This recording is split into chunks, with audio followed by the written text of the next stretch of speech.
Hello, this is Daniel Kennedy from Steadfast Construction and Design with a KML hat, double hat in today, safety first. We're here at the end of week 9 of our 2 Edgbaston Road East project. Here I'm just out in the outside space. We're still building the surrounding wall to retain the car park, and then inside we're finishing off the last bits of studding before we start boarding. So let me just flip this round and I'll show you what we've been up to. So that's the central drainage for the car park. Because we're tarmacking it, we need to make sure that the surface water is draining away correctly.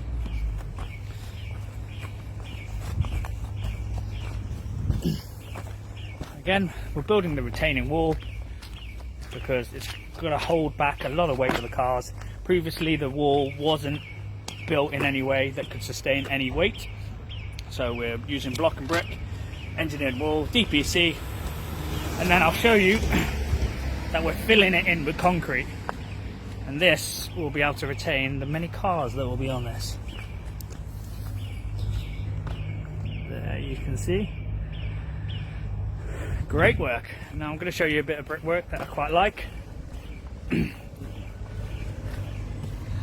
at that. Lovely.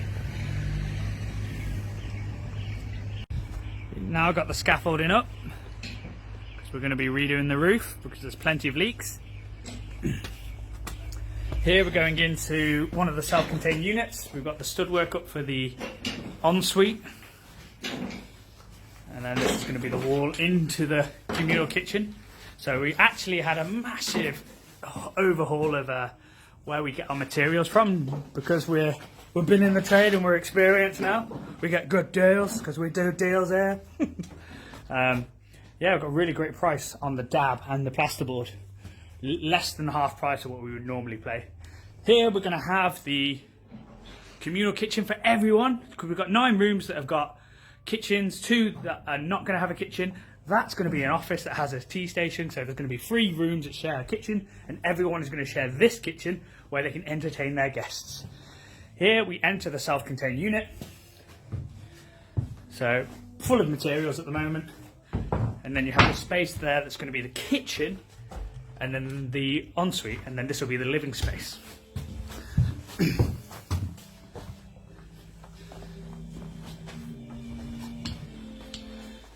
So we've got more plasterboard here. Believe it or not, all this plasterboard and a pallet of dab, so that's 45 bags of dab, we paid £8.55 for.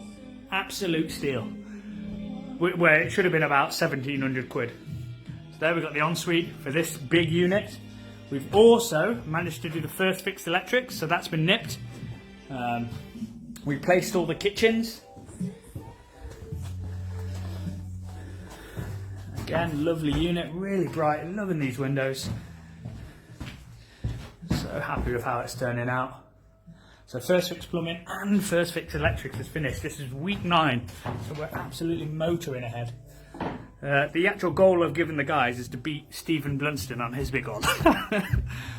So that's what we're aiming for. I know he's nearly finished his flats, but... So again, this will be the kitchen that's going to be shared between 3 rooms. So a nice small kitchen, but a very private kitchen. So what we've done as well, because we're always looking to save money, and the biggest cost nowadays is labour. So anything that speeds up the process, because we've got so many blank walls, brick walls that we're going to put the dab on, it needs to be PVA'd or SBR'd, either or. So we've got this sprayer. And it's saving massive amounts of time, because typically we'd use rollers for the PVA, and that would take a long time. That takes lots of labour, lots of wasted materials. Where this whole house will probably get done in a day and a half, where previously it would have took about a week. And then we have it for the remainder of the time that we are in work. So again, the only difference here, this has been PVA'd. We have the first fix finished, first fix plumbing finished. So soon, very soon, we're going to be boarding up. So yeah, all cylinders are firing. And then it'll be, look at that car park, beautiful.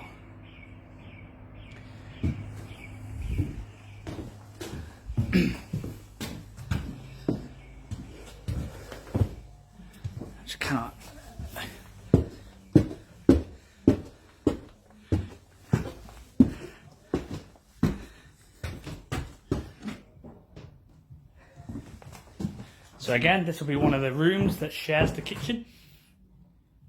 Ensuite, nice big ensuite, tea station there. Then we're going to have the bed down here.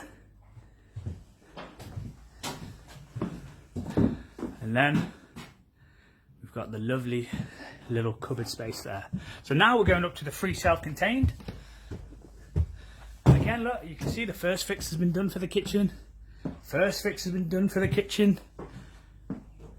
We've also Celotexed all the cheeks of the roof, just to make it nice and insulated, and also make it sound insulated for the people that will be taking these units. You can really feel the shape of the building and how grand it's going to be.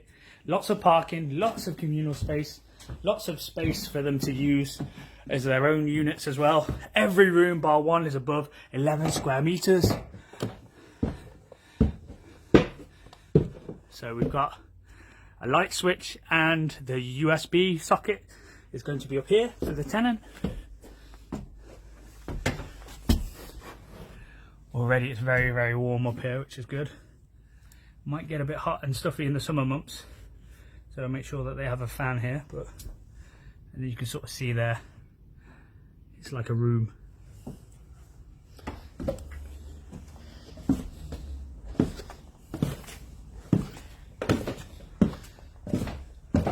And then that leaves us with all that space. Here's going to be the kitchen where it was previously. And then you're going to walk through into the living space. So nice and big, plenty of living space. We'll put the desk there, wardrobe, chest of drawers, and then maybe you could even have a bit of a sofa here, so you've got a bit of a living room as well. And you could whack your TV on this wall. Who knows? The possibilities are endless. So now we're up on the roof, just checking out some of the lead work, and some of it is absolutely perfect. Won't need anything doing to it. We've got some of the ridge tiles there that are going to need rebedding. We've got some nice sort of features there on the corners. We're going to save them. Quite a lot of the tiles have slipped though. You can see there on the corner, on the dormer, it's just looking just bad. It's not done very good. So this is why we always get up on the roof and have a look. If you're doing these big HMOs, you could, like, it really does pay dividends to build for all time, not just your time, and get this sorted. Because like that will cause problems. Like, just look at the state of it. We're going to redo all the woodwork, redo all the guttering. You can see that there's some damage here. This lead work just hasn't been done very well. Like, it's coming away. Like, it shouldn't be like that. These need to get rebedded. We're going to put new guttering on. Again, like, this isn't chased in here, which is really bizarre that they wouldn't do this. Every bit of lead needs to be chased in. A bit like that. You can see that that's been chased in and mortared in, which is good. So lots of little bits, not a full roof replacement. That's not needed because it can all get repaired. I'm going to show you. Like, if you're keeping these assets, it's always worth investing that little bit more, and then you're not going to get any future problems. So you can sort of see, although this is coming away, and it's sort of chased in, it's not good enough. It's not going to last, and it could cause problems. Chances are it's not going to cause problems, but you just want to write it anyway. And then you can just see these ridges that just need a bit of care, bit of attention. That's one of the roof lights that's going to get done as well. You can see some of the velities, some of the ridge tiles. Yeah, not great, but nothing that can't be solved with a bit of elbow grease, a bit of investment, and some new materials. Right, closing remarks. So the end of week 9, and we're already done the first fix, first fix plumbing, first fix electrics. We've got the last bit of stud work downstairs to do. I thought I'd do this with a nice backdrop of the greatest city in the country, Birmingham. And soon we're going to be closing up the walls. So really quick progress in comparison to what I was used to. Like, just comparing this to Jiggins Lane, it's phenomenal. We're going to get this done in probably a quarter of the time that took, and that's all by using the power of good team, finding good guys, leveraging their experience, being able to provide them and let them get on with what they do. We're going to have a higher quality HMO, at a much reduced cost in comparison to getting a main contractor in. And there's a whole plethora of pros for getting your own construction team. If you want to learn about our model and how we got to where we are, we're running a development tour on the 28th of March. You can come in, have a look around site.